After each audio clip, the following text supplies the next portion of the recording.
Thank you, Mike. And we can't thank the Comedy Club enough for bringing in such talented comedians, not only to Rochester, but here to our set on Good Day Rochester. Another one this week. Joining me now, comedian Dave Attell.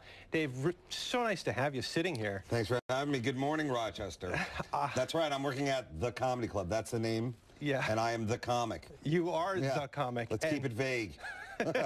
You are, not to blow smoke, you are one of my favorites. Oh, thank you. I loved Insomniac with Dave Attell. Oh. And I was curious to know. Can I just stop you for a second? Yeah. Usually the people who watched that show, which was a late night drinking show, I didn't think any of them would turn out this well. I mean, I usually run into them as bidding on a storage bin somewhere. You know?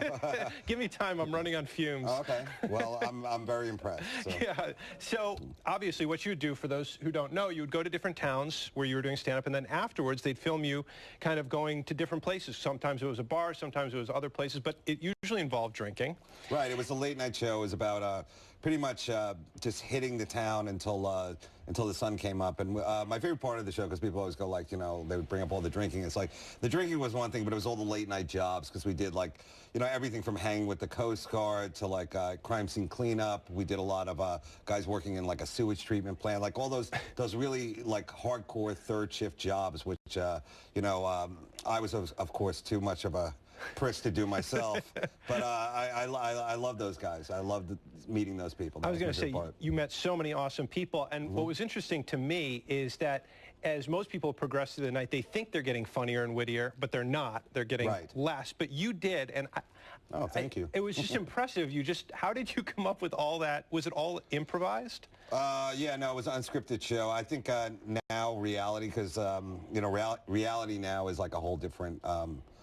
You know, it's pretty much scripted, I guess you could say. We're like scripted, unscripted. But that show was really about me as a comic kind of going out and just meeting the people. And, you know, to give credit to like the towns that we went to, there was always the people like, hey, how come you didn't come to our town or this town? And, you know, it was difficult, especially at the point when we were shooting the show, because it was like, you know, about 10 years ago. So looking like this, by the way, you know, everybody's looking at like this guy, like, wasn't he an American Sniper? Who is that guy?